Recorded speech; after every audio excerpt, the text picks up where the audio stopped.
Hi, so today the government has done a mini budget, although we're not allowed to call it that. It's actually called the growth plan. This has affected things in various different ways for lots of different people, and obviously with what I do in terms of property, it's all been about the stamp duty cut, but there has been other talks of basic rate income tax being cut in April 2023 to 19%, which is due to help, and that will get people around £170 more per year. Business owners, corporation tax rise has been cancelled, keeping it at 19% when it was due to go, I think, to 25%.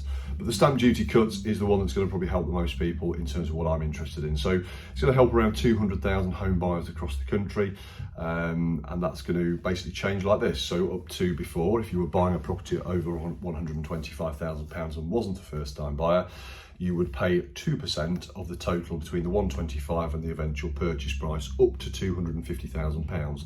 So if you're buying at £250,000, you've got £125,000 at 2%, which was £2,500. So you can now save £2,500 if you buy up to £250,000.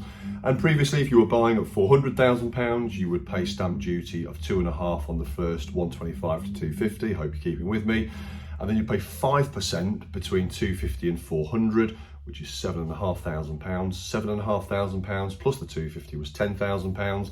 You'll now pay £7,500, so you won't pay on top of that additional £2,500. So it's quite a change.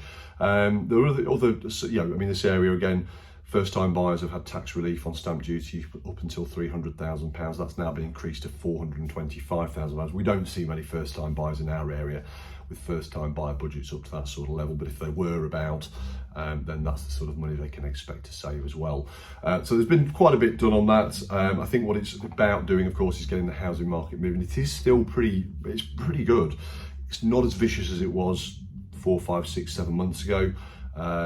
We are still, I think, actually in the stamp duty holiday hangover, because numbers of listings that have been sort of basically moved forward from 2022, people have often moved in 2021 or 2020 to take advantage of stamp duty cuts.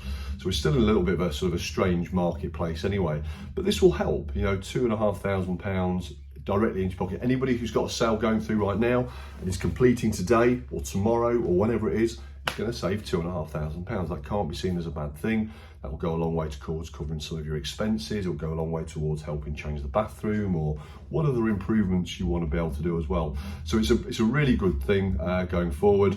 And obviously there's still a tax on those who are buying a second property. So if you're an investor or you're buying a second home before you sell your main primary residence, you'll still pay the 3% surplus on top.